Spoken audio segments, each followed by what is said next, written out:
최근에 시집을 한 편 사게 되었습니다. 딸아, 외로울 땐 시를 읽으렴, 이런 책입니다. 제가 사역하는 단체에서 코칭하고 있는 청년들과 중고서점에 들렸는데요. 둘씩 짝을 져서 서로에게 책을 사주는 이벤트를 갑자기 했습니다. 뭘 사줄까 고르다가 이 시집에서 눈이 멈췄습니다. 제 짝이 제가 한 3, 4년간 코칭했던 자매였기 때문에 딸 같은 마음에 이것을 결정했는데 아주 잘 산 것 같습니다. 2권을 사서 한 권은 영적 딸에게 한 권을 주고 한 권은 집에서 잠자고 있는 육신의 딸에게 이 책을 주었습니다. 만약 대상이 형제였으면 이런 책을 사지 않았나 싶습니다. 아들아, 머뭇거리기엔 인생이 너무 짧다. 이 시집에 있는 하나의 시를 제가 읽어드리겠습니다. 여러분의 엄마가 해주는 말처럼 한번 들어보시겠습니까? 제목, 마음껏 울어라. 마음껏 슬퍼하라. 진정 슬픈 일에서 벗어날 유일한 길이니 두려워 말고 큰 소리로 울부짖고 눈물 흘려라. 눈물이 그대를 약하게 만들지 않을 것이다. 눈물을 쏟고 소리쳐 울어라. 눈물은 빗물이 되어 상처를 깨끗이 씻어줄 테니 상실한 모든 것에 가슴 아파하라. 마음껏 슬퍼하라. 온 세상이 그대에게 등을 돌린 것처럼 상처가 사라지면 눈물로 얼룩진 옛 시간을 되돌아보며 아픔을 이기게 해준 눈물의 힘에 감사할 것이다. 두려워하지 말고 마음껏 소리치며 울어라. 메리 캐서린 디바인이라는 사람이 쓴 시입니다. 이 시집은 저자가요, 인생의 가장 아름다운 때를 지나고 있는 자신의 딸에게 엄마로서 들려주고 싶은 이야기들을 여러 사람의 시를 모아서 전하기 위해 만든 시집이라고 합니다. 사랑하지만 결코 자녀의 삶을 대신 살아줄 수 없기에 스스로 세상을 바라보고 세상을 이해하며 세상에서 어떤 존재로 살아가야 하는지 그 인생의 목적을 찾아가야 하는 자녀의 인생 여정에 부모로서 들려주고 싶은 이야기를 시를 통해 들려주고 있는 것이었습니다. 시집을 만든 저자의 마음이 같은 부모로서 마음이 저도 같이 짠한 감동이 있었습니다. 사실 요즘 모세 어머니 요게벳의 마음을 노래한 그 찬양을 들으면서 얼마나 눈물이 나는지 모르겠습니다. 모든 부모가 다 같은 것 같습니다. 얼마 전에도 담임 목사님이 그 노래에 이렇게 눈물이 울컥하셨다고 얘기하는데, 갈대 상자에 자신의 아들 모세를 강유에 떠나보내면서 그 요게벳의 마음을 묘사한 고백이 참 인상적이었던 것 같습니다. 너의 삶의 참주인, 너의 참부모이신 하나님 두 손에 너를 맡긴다. 제가 오늘 서론을 이렇게 좀 거창하게 시작한 이유가 있습니다. 여러분들이 이 디모데 후서 말씀을 들으면서 잊지 말아야 될 중요한 전제가 있기 때문에 그렇습니다. 그것은 바로 홀로 세상에 남겨져서 자신에게 불어닥친 온갖 위기들을 스스로 이겨내야 하는 사랑하는 영적 아들 디모데를 생각하며 영적 아비 바울이 그런 디모데를 돕기 위해서 자신이 알고 있는 모든 인생의 지혜와 진리 그리고 절대적인 가치를 쏟아내고 있는 유언 같은 편지가 이 디모데 후서의 배경이기 때문에 그렇습니다. 행정적인 우편이거나 의무감에 혹은 관습에 젖어 보내는 편지가 아닙니다.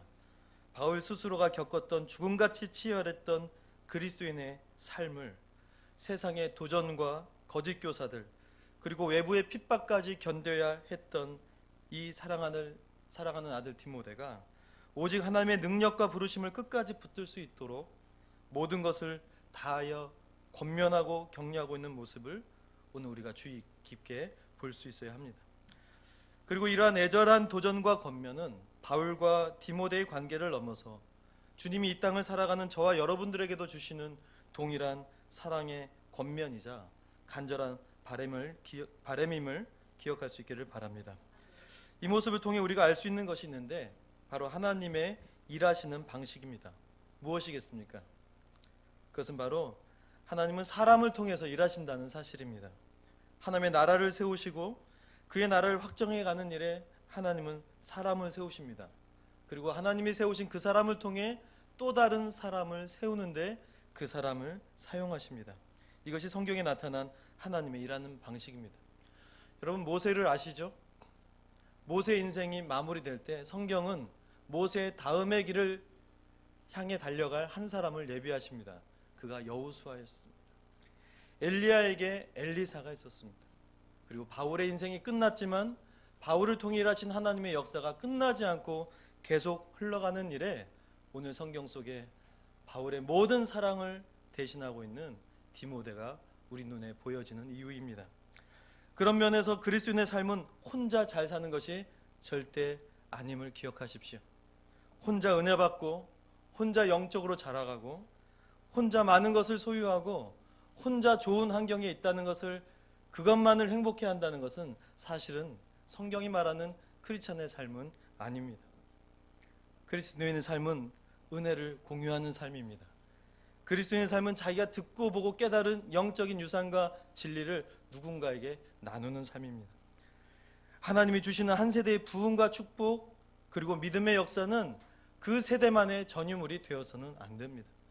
부모 세대가 듣고 보고 배운 것들은 우리의 자녀 세대 속에 전해져야 되는 것 아니겠습니까?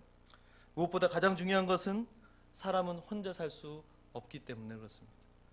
여러분 약하시죠? 피곤하신가요? 약해서 피곤하신 겁니다. 사람은 혼자서 잘 살 수가 없습니다. 누군가의 도움이 필요합니다. 그리스도인 역시 신앙과 삶에 있어서 누군가에게, 이전의 세대들에게 도움을 받고 코칭을 받고 그들의 인생을 통해 새로운 세대들이 살아갈 삶의 원리들을 발견해 가야 합니다. 오늘 본문은 바울의 세대에 만나고 경험된 복음의 영광과 생명력이 디모데 세대가 겪고 있는 영적 시대적 고난 속에서도 어떻게 그것을 헤쳐갈 수 있는지를 말해주고 있는 세대와 세대의 영적 교감이라고 할 수 있습니다.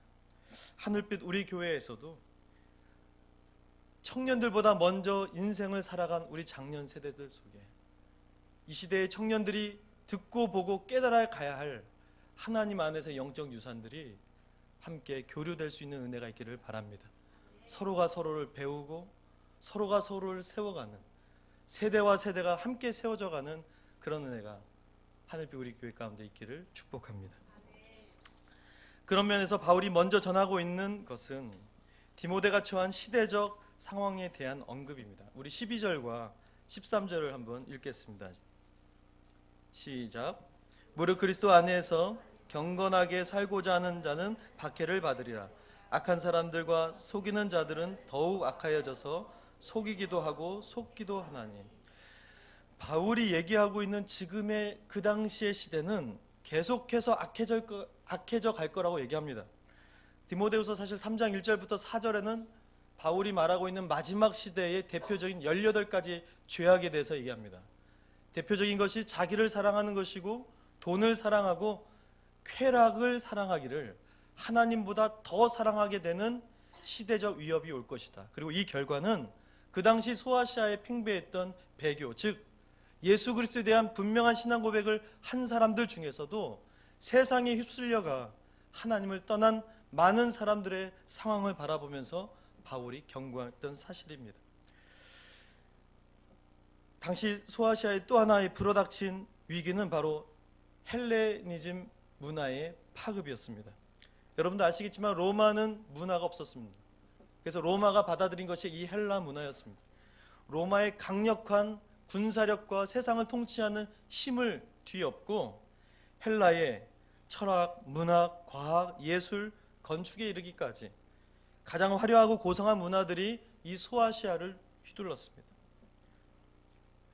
여러분 생각해 보십시오. 어쩌면 그 당시에 그 권력과 힘과 쾌락은 지금 시대에 돈과 쾌락, 권력을 향해 달려가는 이 자본주의 세대, 하이테크놀로지 세대 속에 살아계신 하나님에 대한 관심을 잃어버린 지금의 영적 위기와 다를 바가 없었던 그런 시대였습니다. 이러한 세상 속에서 바울의 전 인생을 통해 깨닫게 된 한 가지 사실을 디모데에게 전해주고 있습니다. 14절과 15절을 함께만 읽겠습니다. 시작. 그러나 너는 배우고 확신한 일에 거하라. 너는 네가 누구에게서 배운 것을 알며 또 어려서부터 성경을 알았나니 성경은 능히 너로 하여금 그리스도 예수 안에 있는 믿음으로 말미암아 구원에 이르는 지혜가 있게 하느니라. 아멘. 이 시대를 거친 홍수처럼 휩쓸려 가게 하는 이 시대의 위기와 도전, 그 녹록지 않고 만만치 않은 그 시대의 배교의 현상들, 그리고 바울이 열거했던 이 수많은 인간의 삶과 영적인 세계를 훼손시키는 이 18가지 죄악 앞에, 그럼에도 불구하고 이 세상을 뚫고 하나님을 향한 믿음과 그분이 기뻐하시는 삶 앞에 다다를 수 있는 길이 있다, 바울은 이야기합니다. 그것이 바로 배우고 확신한 일에 거하라는 것이었습니다. 무엇입니까? 바로 성경입니다. 바울은 우리의 구원이 이 거친 세상의 도전 앞에서도 오직 성경에 기록된 말씀을 통해서만 얻어질 수 있다고 말합니다. 그래서 이 성경 위에 제자의 삶, 크리스천의 삶을 근거하라고 얘기합니다. 비록 우리의 가치관을 흔드는 세상에 도전이 있을 수 있습니다. 우리가 신앙하는 교회마저도 연약함 속에 무너질 수 있습니다. 교회의 지도자들이 넘어질 수도 있습니다. 크리스찬과 크리스찬의 가치를 말하는 사람들이 타락할 수 있습니다. 총체적인 삶의 위기가 크리스찬의 삶에 아무리 도전한다 할지라도 우리가 성경이라고 하는 하나님의 말씀 앞에 우리의 표대를 분명히 한다면, 바울은 이 거대한 도전 앞에서도 디모데야, 너의 신앙과 삶은 주님의 손에 붙들리는 견고한 믿음이 될 것이라고 말하는 것이죠. 그렇다면 여러분, 이 구원의 말씀 성경이 이 거친 세상의 유혹과 공격 앞에서도 하나님의 나라를 붙들며 살아가야 될 그리스도인의 삶에, 제자의 삶에 어떻게 구체적으로 이 승리하는 삶을 살 수 있도록 적용할 수 있을까요? 바울은 그리스도인의 삶, 제자의 삶을 사는 자들이 성경을 통해서 두 가지를 기대할 수 있다고 말합니다. 첫 번째는, 성경은 제자의 삶을 역동적으로 변화시킬 수 있다는 것입니다. 우리 16절 한번 읽겠습니다. 시작. 모든 성경은 하나님의 감동으로 된 것으로 교훈과 책망과 바르게 함과 의로 교육하기에 유익하니. 아멘. 여러분, 성경이 주는 유익함에 대해서 바울은 교훈하는 성경, 그리고 책망하는 성경, 바르게 하고 의로 교육하는 성경임을 말합니다. 여러분, 교훈은 무엇입니까? 거짓에 대해 바른 진리를 가르치는 것을 말합니다. 포스트 모더니즘 속에 성경은 왜곡됩니다. 성경의 유일한 진리는 상대화시키려고 세상의 학문과 세상의 기술들은 도전해 갑니다. 당시도 거짓 교사들이 잘못되고 왜곡된 진리로 그 당시에 복음 안에 있는 성도들을 뒤흔들었습니다. 그러나 성경은 이 모든 인간의 혼탁한 질문들에 대해서 아주 심플하고 강력한 변하지 않는 진리의 말씀을 교훈할 수 있다고 말합니다. 두 번째, 이 책망과 바르게 함. 여러분, 사람들은 실수합니다. 그렇죠? 실패하고 잘못하기도 합니다. 사람은 완전한 존재가 아닙니다. 그래서 우리는 늘 배워야 하고 우리의 실수와 실패에 대해서 겸허하게 바른 것을 받아들일 수 있어야 합니다. 성경은 바로 우리의 잘못된 것을 고쳐가기 위해 책망하시고 회초리를 드시는 하나님의 따끔한 말씀과 교훈이 성경 안에 있다고 말하는 것이죠. 때로는 사랑으로 하되, 그러나 때로는 단호하게 잘못된 것을 바로잡고 순종하여 세상 속에 흘러가지 않는 견고한 사람이 되도록 하는 것이 성경입니다. 여러분, 혹시 여러분 주변에 이 성경의 말씀을 붙잡고 책망하고 혼내는 사람이 계십니까? 그 사람을 미워하지 마십시오. 그 사람을 꼭 붙드십시오. 여러분, 하나님이 여러분들을 이 역동적인 변화로 세워가시는 일에 여러분 주변에 두신 하나님의 손길 같은 사람들입니다. 바라기는 여러분 책망을 통하여 하나님의 사람으로 성장하고 변화가는 여러분들이 될 수 있기를 바랍니다. 그리고 마지막으로 의로 교육함입니다. 현재의 삶에서 비록 우리의 삶의 현재점은 다 다릅니다. 성숙도도 다르고, 누구는 구원의 확신이 아직도 없는 사람이 있을 수 있고, 누구는 봉사할 만큼 큰 분량의 사람이 있을 수도 있습니다. 중요한 것은 우리의 지점에서 하나님은 끝없이 그분의 거룩함으로, 온전함으로 변화되기를 원하신다는 것이죠. 다시 말해서 성경은요, 이 세상의 거짓 속에 함몰되어 옳고 그름을 알지 못하는 사람들이 바른 것을 알며 실수하고 잘못된 삶을 돌이키게 하며 더 큰 성숙으로 나아가게 하는 전인적인 변화를 성경을 통해 기대할 수 있다고 하는 것입니다. 사실 우리의 기대이기도 하지만 이 변화가 가능할까? 이 변화되지 않는 내 자신을 보면서, 변화되지 않는 내 자녀들을 보면서 우리는 이런 의심 섞인 질문을 하기도 합니다. 근데 여러분, 그럼에도 불구하고 바울이 성경만이 우리의 삶을 역동적으로 변화시킬 수 있다라고 말하는 이유가 있습니다. 그것은 바로 성경이 하나님의 감동으로 되었기 때문에 그렇습니다. 여러분 16절을 한 번만 더 읽을까요? 시작.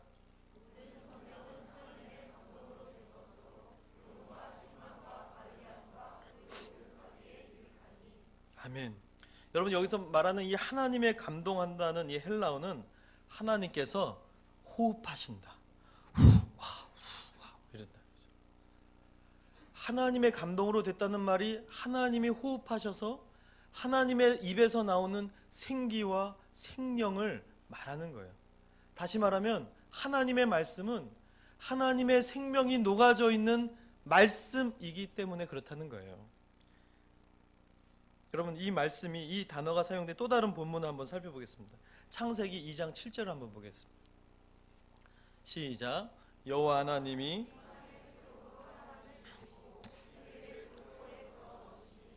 사람이 생명이 되니라. 아멘. 우리가 잘 알듯이 창세기에 보면 흙이었던 존재, 여러분 바닷가에서 모래사장에서 아무리 아름다운 모래성을 쌓는다 하더라도 한번 바닷물이 왔다 지나가면 힘없이 무너지는 것이 흙이고 모래의 특성 아니겠습니까? 흙이었던 존재가 영으로 하나님을 이해하고 영으로 하나님을 만나고 영으로 하나님과 대면할 수 있는 피조물 세계의 가장 영광스러운 존재가 될 수 있었던 것, 그것은 이 하나님의 호흡으로부터 시작된 하나님의 생명이 저와 여러분들에게 불어 넣어졌기 때문에 된 것 아니겠습니까? 따라서 성경을 믿고 묵상하는 사람들은 비록 깨어지고 왜곡되고 때때로 심각한 죄 속에 빠져 있다 하더라도, 수많은 상처와 트라우마 같은 장애물을 가지고 있다 하더라도 이 흙이 생명이 되고 영적인 인간으로 생명을 얻게 된 것처럼 이 하나님의 말씀, 이 말씀 안에 있는 교훈과 책망과 바르게 함과 의로 교육하는 이 성경의 선순환적인 효과적인 말씀 앞에 이것을 배우고 순종하고 이것을 삶의 원리로 믿음으로 순종하며 살아가는 사람들의 삶 속에 무엇이 일어나겠습니까? 하나님이 원하시는, 하나님이 명하시는, 그래서 여러분들이 믿음으로 소원하고 바라는 하나님으로부터 시작된 영적인 변화가 일어날 수 있다는 사실입니다. 사랑하는 여러분들이요, 여러분 자신이 변화될 것과 더불어 변화될 것 같지 않은, 때로는 여러분 주변에 있는 사람들, 그러나 그들의 하나님의 호흡과 생명이 묻어진 이 성경을 통해 하나님의 형상을 닮은 사람, 의의 사람으로 변화될 수 있음을 믿음으로 확신할 수 있기를 바랍니다. 특별한 예가 저는 필요 없다고 생각됩니다. 여러분 자신의 1년 전의 모습을 생각하십시오. 여러분 옆에 혹시 알고 있는 사람의 1년 전 모습 기억나십니까? 뭐 짐승 수준은 아니었겠지만 그래도 우리는 1년 전에 어수룩하고 미숙했던 모습보다, 때로는 무엇이 지금 이루어지고 성취되었는지도 알지 못하는 우리의 무지가 있을 뿐, 하나님은 하나님의 말씀 앞에 나와 연약하고 부족한 여러분 자신들을 때로는 괴롭게, 고통스럽게 그 말씀 앞에서 치열하게 믿음으로 살아온 여러분의 삶에 주님은 이미 넉넉한 변화를 이루어 오셨습니다. 바로 하나님의 말씀이 그분의 생명으로 말미암은 생명이기 때문에 그렇습니다. 성경은 말합니다. 하나님의 말씀은 활력 있고 운동력 있어 좌우의 날선 어떤 검보다도 예리하여 혼과 영과 관절과 골수를 찔러 쪼개기까지 하며 또 마음의 생각과 뜻을 판단하나니. 우리가 성경을 붙잡고 있는 한 하나님의 생명은 우리를 마침내 의의 사람으로 변화시켜 가실 것입니다. 그 은혜가 여러분들에게 있기를 축복합니다. 마지막 두 번째로 성경을 통해 우리가 기대할 수 있는 크리스찬의 삶이 있습니다. 그것은 영적인 역량을 갖춘 그리스도인이 될 수 있다는 것입니다. 우리 17절을 한번 읽겠습니다. 시작.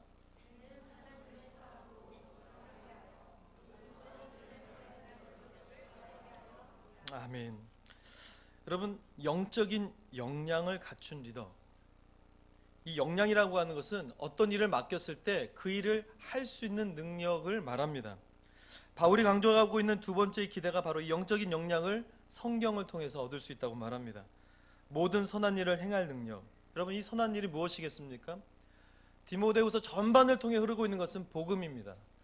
복음이 전해져야 하고 복음이 이 세상 속에 가장 필요한 것을 강조하고 있습니다. 따라서 이 모든 선한 일이란 복음과 복음의 가치를 말하고 복음을 복음되게 하는 모든 총망라된 일을 이야기합니다.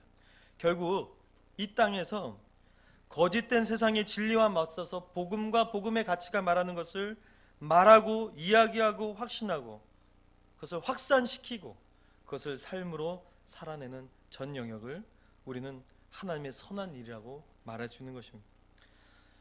여러분, 세상에는 길이 없습니다.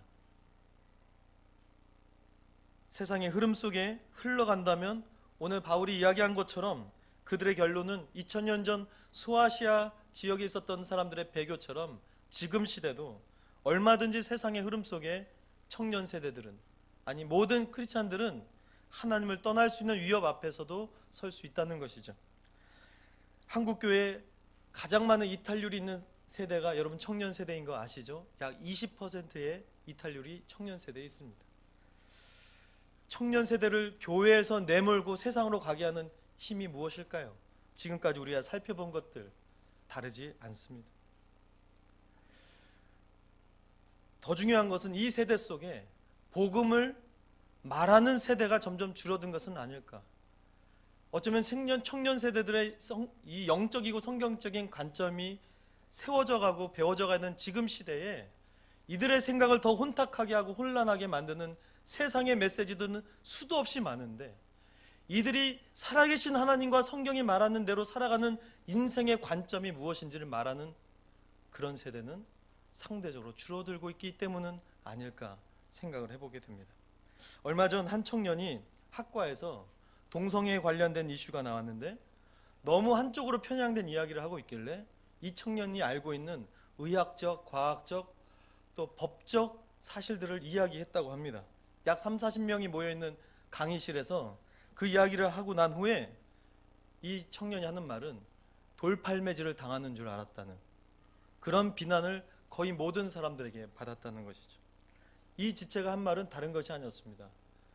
동성애자를 혐오하진 않습니다. 크리스찬들은 동성애를 다만 기독교적 양심과 윤리적 판단 때문에 그것을 거부하는 것이지 우리는 동성애자를 혐오하지 않습니다. 우리는 동성애자들에게 여전히 복음을 전해야 될 불신자들과 같은 우리의 사랑과 섬김의 대상으로 보고 있습니다. 최근에 동성애와 차별금지법에 대해서 잘못된 부분들을 매우 상식적이고 또 의학적이고 법리적인 해석으로 기독교뿐 아니라 일반인들에게도 이 동성애에 동의하지 않는 사람들, 그들을 대변하고 있는 분들을 직감적으로 제가 만나볼 기회가 있었습니다. 개인적으로는 기독교인들 모두가 현대시대에 적용할 수 있는 성경적 관점을 정리할 수 있어야 한다고 저는 생각합니다. 그래서 제가 사역하고 있는 기관에서는 이에 대한 입장문을 작성해서 공식화했습니다. 많은 청년들이 이런 세상과 성경적 혼돈되는 관점들을 클리어하게 정리하여 자기의 관점으로 배워가고 그것대로 믿고 살아가는 삶이 지금 시대에 요구되어지기 때문에 그렇습니다. 특별히 제가 만났던 그 변호사님과 그 의사분은 이런 문제들을 상식적이고 과학적이고 의학적이고 더불어서 기독교인의 양심을 갖고 입장을 대변하는 일을 하고 있는데 그 일 때문에 이분들은 신변의 위협을 느끼며 살아가고 있습니다. 제가 그분들을 만나서 참 위로가 되었던 것은 그분들의 지위가 변호사거나 의사여서가 아니라 이분들이 분명한 성경적 관점을 가지고 세상에서 침묵하지 않고 분명히 이야기해야 할 진리에 대하여 그러나 겸손히 누구라도 예수 그리스도의 성품을 느낄 수 있도록 그것을 말할 수 있는 이분들의 삶이 저는 저에게 참 위로가 되었습니다. 무엇이 옳고 그른지 말할 수 있고 복음이 복음인 것을 복음이 무엇인지를 삶으로 투영해내는 그런 크리스찬들의 역량이 필요한 때 아니겠습니까? 오늘 바울은 성경을 통해서 그러한 역량이 우리들 가운데 준비될 수 있다고 말합니다. 여러분, 우리가 살아갈 세상, 가정학과 모든 영역에서 하나님의 선한 일을 할 만한 사람으로 여러분들은 자라가고 있습니까? 여러분들은 누군가를 그렇게 세워가고 있습니까? 성경은 그 일을 능히 이룰 수 있다고 말합니다. 크리스찬의 삶을 살아가길 원하고 또 살고 있는 모든 성도들이요, 성경을 의지함으로 하나님의 나라와 그 나라의 투명함을 세워가는 일에 합당한 능력을 준비해가는 여러분들이 될 수 있기를 축복합니다. 말씀을 정리하겠습니다. 제자, 그리스도인의 삶, 그것은 분리된 일이 아닙니다. 제자가 되고 또 다른 제자를 세우는 일, 크리스찬으로 살고 크리스찬의 영향력을 누군가와 함께 도모해가는 일, 성경은 우리에게 절대적인 성경의 권위와 삶의 원리를 제공한다고 말합니다. 성경은 우리에게 구원에 이르는 지혜를 얻게 할 뿐 아니라 그에 합당한 전인격적인 삶의 변화를 가져다 줄 것이며 이 땅에서 하나님의 나라를 일으켜갈 영적인 리더의 역량을 일으켜 가게 할 것입니다. 그런데요, 여러분, 말씀을 정리하기 전에 제가 한 가지 여기서 반드시 짚고 넘어가야 할 도전과 사실이 있습니다. 그것은 이러한 성경을 우리는 과연 어떠한 태도와 자세로 우리 삶에 둘 것인가 하는 것입니다.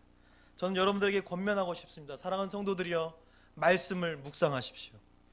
성경을 묵상하십시오. 듣고 끝나지 말고 마음에 새기고 집에 가서도 또 살펴보고 이 삶의 원리가 우리의 삶 속에 흘러가고 있는지, 우리 자녀들에게 들려지고 있는지, 이 삶의 원리가 오늘 삐뚤어지고 왜곡된 우리의 삶을 도전하고 있는 것은 무엇인지, 그 질문에 서기까지 사랑하는 성도들이여, 말씀을 묵상하십시오.